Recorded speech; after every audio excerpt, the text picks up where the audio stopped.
Hey guys, welcome back to my channel. It's me, Elle, or Elle Magazine, and as you can see, it's another lovely rainy day. Ironically, I am just in all black again, but that's because, drum roll, there is no drum roll, but I was just inducted into Sigma Alpha Pi National Honor Society of Leadership and Success, so I'm really proud of myself. It's been a really hard semester. The semester's not over. I'm definitely procrastinating on like 3 additional assignments that I have to finish before like Wednesday, but I'm a child of God and I'm finna, these grades finna look good. But I wanted to come to you guys to talk about something that many black women, especially dark-skinned women, face, and that's colorism and my experience with it. So stay tuned. Don't tell me you don't know what colorism is, because it's been happening since, I don't know, Kunta was on the field, okay? No offense, just saying. Colorism is pretty much when the people, or the lighter, well, it doesn't even have to be the lighter, honestly, because there are darker people who do it as well, but in a community or an ethnic group, when there are darker people, they tend to get mistreated, you know, judged, talked about, belittled pretty much because of their darker skin. So for example, in the black community, we have the whole light skin versus dark skin debate, which doesn't even make sense, and it's honestly contributing to like our self-hatred and the hatred of our blackness. So I've been writing a paper for my communications class. Shout out to Dr. Briscoe, I love you. For my communications class, and colorism is actually the topic, and so it inspired me because I said, you know, I've been through this. I can actually talk about it. I can write about this. So colorism, I'll start talking about it, how I did it in that paper. So pretty much I grew up in Jamaica. My father is from Nigeria, my mother's Jamaican, but I grew up in Jamaica where it's fairly hot 90% of the time and the sun is always out. So me being a kid, I was always outside. I was always, you know, up and down, walking around. Regardless, I was dark skinned, but just being in the sun really like rectified that. And I remember I'd be out in the sun for so long that my hair after a while actually turned into this like sandy auburn color. So you could, and I think they used to say, you feel like picking them well over a bridge, you know, with the kids by the beach pretty much. And it was very funny because I never really saw anything wrong with it necessarily. I did struggle with confidence and stuff like that as a child because I was a little chubby, and I was actually very chubby. One day I'll actually post a video about how I lost, I think 50 or 60 pounds over the course of maybe 3 years. I really don't have a set regimen, but that's neither here nor there.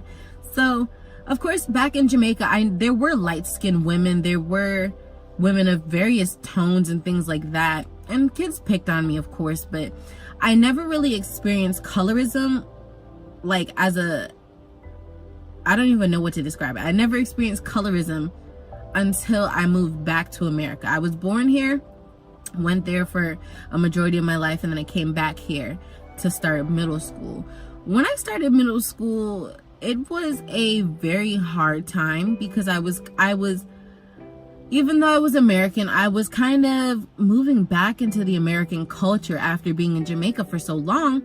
And so a lot of the trendy music, or a lot of the things that people were doing around that time, I think maybe 2012, I was in middle school way before 2012. So we're not trying to recollect dates. It's not that type of day. But long story short, 7th grade was the time when everything like completely flipped upside down.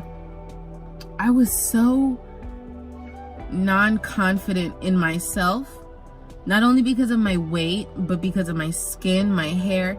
I hated just about everything about myself. And this is where the whole colorism thing comes into play.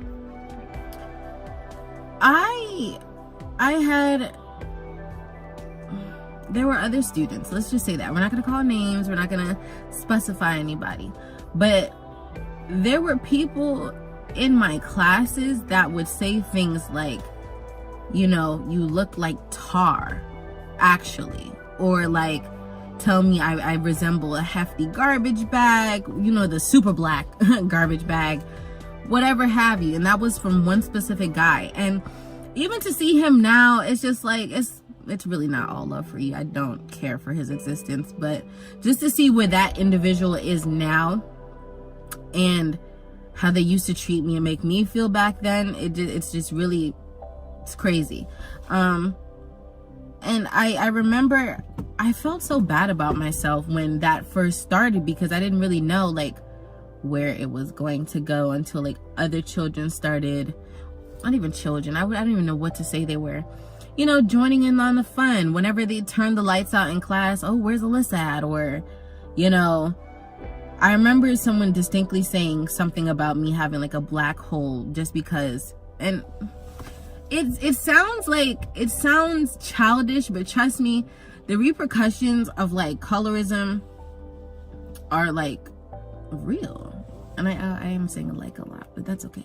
The repercussions of colorism are very real. I remember I would be with my lighter skinned friends, and even today when I'm hanging out with my friends who all just so happen to be lighter than me, most guys, they go for the lighter skinned girls. And that was the same thing that happened in middle school. So I didn't really have confidence like that, especially, oh, my comb, especially around other light skinned girls. And even in classes, social settings, people would just embarrass me about my skin.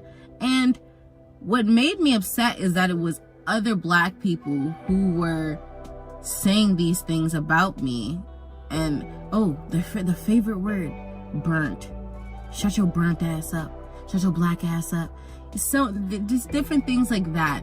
And you'd say, oh, you just sound sensitive. Oh, people are just making fun. It goes beyond the point of just making fun when an individual is seriously like mentally harmed by the things that you're saying. With my low confidence already and people picking on me about my skin, not only even just at school, outside of school as well, I had no confidence, trust me. There were music videos at the time. I just started watching, you know, a lot more, paying attention rather to like music videos and rappers' lifestyles and different people like that. And I noticed, you know, there's really not that many dark-skinned girls in that rapper's music video. There's not that many dark-skinned girls in, you know, this certain production or in this picture or on this company's brand, certain things like that. So I figured, you know, dark is a disability. Like, obviously, you know, it's not good to be this dark. And learning all the things that I learned about slavery and things like that down the line changed my views about it. But at the time, I remember I had a friend saying, oh yeah, you know, if we were slaves, you'd probably be out in the field. And I'm like, something, she didn't say I'm light skinned so I'd be in the house, but along the lines of you'd be in the field and somebody like me, I'd probably be up in the house. I said, oh, okay. And I let those things diminish me. I absolutely hated my skin. Absolutely hated my skin, because I was just, people told me, the way people described me to myself was like a monster. And I started to believe it. I would cry every day and just pray, like, you know, God, why did you make me this color? Why did you make me so dark? Or why did you make me this ugly? And it's sad to say, but there's probably a lot of girls that even go through it today, who go through it by themselves, that don't necessarily tell anybody, you know? I remember and I'm not saying this to sound like a nutcase, because I was in middle school at the time. And honestly, people continued, not as much, but in high school, they even continued picking on me sometimes. But after a while, I really stopped caring about what people thought about me. And we'll go into that later. But I'm just gonna give you guys some instances. I remember crying almost every day because I didn't like the way that I looked in the mirror. And I would look and just say, you know, you're just so ugly, you're a monster. Look at you, look at your skin. And well, in my head, of course, and I believed it. And I think something that naturally happened because I just wanted to gravitate towards the people who were nice to me. I gravitated towards the white kids that went to my middle school because they, unlike the black children, did not judge me based on how dark my skin was. They didn't say things that others said to me. They actually did the exact opposite, in all honesty. And that's kind of why I know that racism exists, but I don't believe that every white person is bad. That's all I can say. But they would say like, oh, you know, your skin looks so soft. Your skin is so velvety and smooth. They would always compliment me about my skin. And so that kind of warped my view of black people at that time when I was in middle school. I was probably like 11 or 12.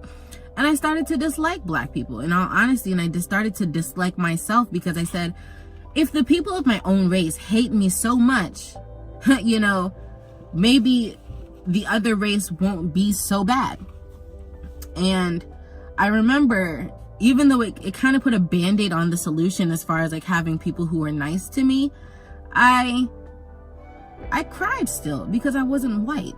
I wanted to be white because I remember thinking to myself, if I was white, nobody could tell me anything about my skin. And this goes all back into the post-slavery and post-colonial mindset of wanting to be like the white individual. Like I said, I don't hate white people. I don't have any judgments against white people. I just now know that I have to embrace my blackness and my dark skin. And I thank everybody who, like, you know, was nice to me and kind to me in middle school when everybody was like being trash. But I cried every day to the point where I remember the guidance counselor like tried to call me into his office, and I had to like lie about why I was crying. But that's how bad it was. I wanted to literally scrub like the black off of my skin. So I used to bathe. I used to take showers with like a Brillo pad, and was it a Brillo pad? You know, like the hard thing you used to wash dishes. I don't know, or pots or something. And I even wanted to bleach my skin because I knew somebody who had done it. I knew several people. I'm Jamaican. Let's be really honest. I know several people who had done it.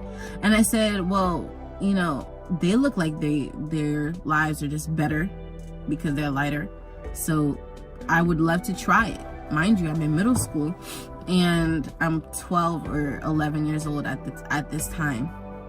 And that just comes to speak volumes of how colorism, it becomes colorism when the taunting about your skin becomes so bad that you'd rather not, you just rather not. And it's not only with black women. There's a lot of Middle Eastern women, Spanish women, or Hispanic women, I should say, Latina, or, you know, whoever that might be the case. Even Asian women who, all these big companies, they market whitening products to women, especially in Jamaica and Nigeria. Girl, you get your Natanola, your Cara White, your Cara Light, because it's different. You have, what's the word?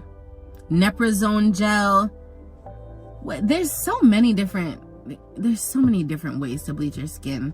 People do it naturally, like with toothpaste, perm, you know, what else? Lemons, just different things. But there's so many women who are in societies where darker skin is like not hated, but it's not the standard. It's the below the standard, and that's what kind of promotes the colorism. You know, I heard of a story in Jamaica where a woman, she tried to bleach her infant's skin against the, you know, recommendation of the dermatologist, saying, you know, the baby's too dark. She wants the baby to match her skin, so she wanted to bleach the child. And now, knowing what I know now, it's sad, but we're still gonna go back into the story. Okay, so I cried so much, and I did not accept myself until it was about 9th grade. I think high school. And before I go, what I told you guys is only a part of it. Like, you don't even, It's unexplainable to put into words how much my dark skin had bothered me, but I love it now. I wouldn't rather be anybody but me. And don't forgive me, because I'm not sorry, I'm not apologizing for nothing, but my hair looks a mess. As you can see, it's definitely raining outside and it's a lot going on. Okay, so I think it was about 9th or 10th grade when the thought came over me, or the idea, because boys started paying more attention to me. So I was thinking, okay, maybe it couldn't possibly because, I'm dark that nobody likes me. But that's not even, I'm not saying that I accepted myself because boys like me. That's not what I'm saying. You should not do that. You should love yourself for yourself. But the thought came over me, if God made me this color, and if there's obviously nothing I can do to change it, then why would I hate it? Why be bothered by something that I can't change? If somebody else has a problem with my skin, that's their problem. Don't come at me. Oh, there's birds. There's 2 little birds on my doorstep. Aw, that's so cute. I love nature. I love animals. I love birds. I love trees, rocks, everything. So when I see that is just like such a good sign to me. Wow, they're like really sitting there chickadeeing. But I said, if God made me this color, then why would I want to change myself? Like, why would I let the thoughts of other people who aren't me, define me? And the more I started to educate myself about slavery, history, colonialism, things like that, I understood that I'm not the problem. God made me this color just like he made a lot of other people, whatever colors they are. It's like, this is how I think of it. If another black person is to come to me, belittle, judge me, and disrespect me because of my skin color, which is the same as theirs, only a different shade, then they're sick. They have a problem, a psychological problem. How bothered you have to be a special kind of bother to go out of your way, not to mess with somebody because their hairstyle or, because of what clothes they got on, but the color of their skin or the shade of their skin. I don't condone racism, ever, ever, ever, ever, ever. We do not condone racism anywhere around here. But we have to talk about colorism too, because a house divided amongst itself cannot stand, right? It can't be, oh, she's prettier because she's light skinned, or maybe she's gonna be ghetto because she's dark skinned. That's not true. That doesn't make sense. Like, for so long, I had thought that, darker skinned women were ugly just because the media portrayed us that way. You know what I'm saying? A lot of makeup companies they didn't even start putting these darker shades of stuff in until Rihanna started doing it. I'm not gonna say anything, but while I'm here, let me file my nails as well. A lot of these companies didn't start putting out darker skin makeup until they saw a woman of color doing it much, much better and much more efficiently than them. So that's just some tea for thought. But hey, yeah, like I love my skin. I love my skin so much for the simple fact that, one, it works for me. It works for me.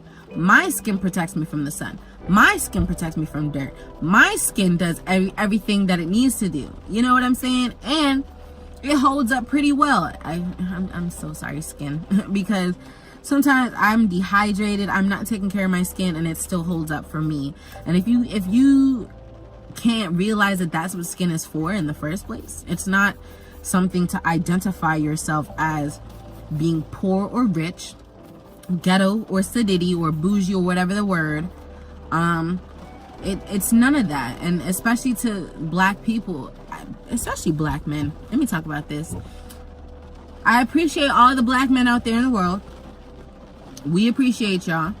However, and before I go in, because everybody, that's not all black men, this is a general statement. We cannot paint pictures to our daughters that light skin is better. You know what I'm saying? I get it. You might have your preferences and things of that nature, but sometimes we cross the line when we see like a distinct pattern. You ever see like all the women in the family are light skinned, all the men in the family are dark skinned? That could be a preference, but that's coincidental. It's a little coincidental. I'm just saying. But we can't picture the perfect black woman as a fat butt, you know, big hips, long hair, and light skin. That is not the picturesque black woman. That is not, you know, the token black woman. A black woman is a black woman, period. Whether she's dark skin, light skin, white skin, bright skin, it doesn't matter. And this is not ganging up on black men. This is not beating up on black guys. I'm just saying, not today, even as beautiful as I am, I don't know if it's because of my preference or whatever, but it's rare. Even when guys are just randomly walking by or randomly trying to holler at me or something, it's rare for me to see a light-skinned guy try to talk to me. It's typically always dark-skinned guys, and I don't know if that has something to do with colorism or if it's just because I don't know. I couldn't tell you what's wrong with me, but it's just something to think about. And like I said, it's not to beat up on black men, but it's just to bring us back to this whole, you know, argument where we talk about colorism and people being judged because they're darker. Black women go through colorism and black men go through colorism. And I applaud and commend all the black men who, despite both society, whether that's the judicial system or the prison system, the educational system, the work system, whatever system there might be that wants to hold you down, you're still doing the damn thing. So I commend all of my dark-skinned brothers out here, because I love me some dark-skinned brothers, you feel me? I have a problem. I keep getting hurt by dark-skinned guys. I mean, but dark-skinned men are so beautiful, and dark-skinned women, and dark-skinned period is beautiful, okay? If you ugly, you're ugly. You could be light-skinned and ugly. You could be white and ugly. You could be, I don't know, invisible and ugly, like maybe Bubble Buddy from SpongeBob. But y'all probably don't remember that. That's for the kids. But we can't keep judging people based on their skin. We can't keep giving people opportunities based on their skin. We can't keep living our lives, people, based on skin. It will never work. You see what's going on right now? Climate change. Climate change should be the hot topic, not skin. And sometimes I can't fathom why we as a nation, we as a human race, cannot get over it. You're black, I'm white. You're light skin, I'm dark skin. Get over it. Like there's other pressing matters to talk about besides what we can already see. You know what I'm saying? People always talk about racism, or why can't we just end racism? And Morgan Freeman once said to stop talking about it. We can't stop talking about it because there's systems in place. There's so many things that are contributing to racism. Not only just I see you, you see me, but that's the start. Somebody said, because you're black, I'm gonna treat you this way. Or because you're white, Asian, Latinx, whatever, I'm gonna treat you this way. That's why we have racism. You know what I'm saying? That's why we have colorism. We can't. Darker skin is not a disability. Dark skin, period, is not a disability. And I love my dark skin. Oh, and let me just share how I started loving myself. Oh, it keeps dropping. But self-care, self-love, starting to, you know, see yourself as just as good as anybody else, if not better, you know. Ooh, y'all see my necklace? It says inspire. Every time like I'm in the light, it kind of like gleams off, but it says inspire, and that's what I want to do. I want to inspire. Even though I may mess up sometimes when I'm talking, it's inspiration because I'm talking real facts, you know. Self-love, self-care. Understand that the people who do need to love you will love you no matter what. And look at all our beautiful black women out here. Look at all our beautiful dark-skinned sisters out here. You know who I want to be like? Lupita Nyong'o. Oh my gosh. Her skin is so beautiful. Lupita, Yes, like an aspiration. I can't even talk about it. But we should promote dark-skinned women, you know, in major movie roles. We should promote dark-skinned women to become a beauty standard. We should promote dark-skinned women to be in positions of leadership. You know, there's a lot of people who believe that a woman could never be president. And you can think whatever you want, it's going to happen. Why? Because my vag does not make me any more competent or incompetent than anybody else. Okay. Okay. But speculation, or people always say that, oh, there would never be another black president. A black woman could never be president. And I feel like I want people to challenge that notion. You know, we don't need, and it doesn't necessarily have to be a light-skinned black woman. It doesn't necessarily have to be a light-skinned black woman that's running for president. It doesn't have to be that. It could be a sister that looked like the ace of spades that's sitting right there in that Oval Office.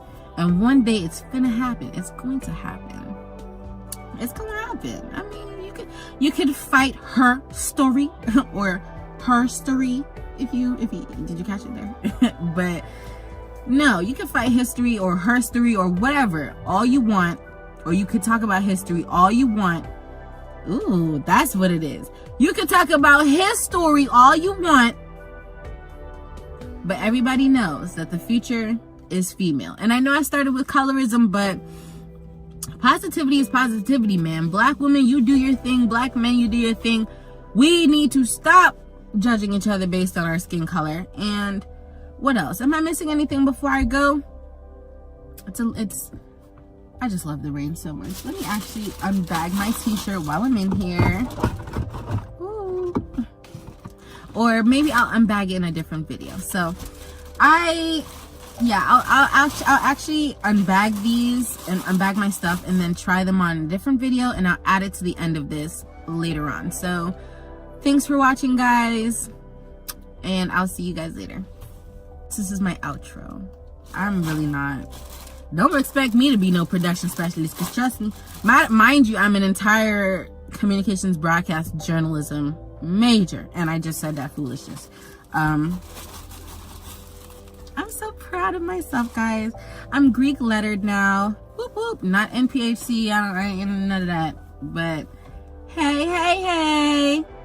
She's in honor society. Dark skin is not a disability. Bitches not in my system. She drinks lemonade.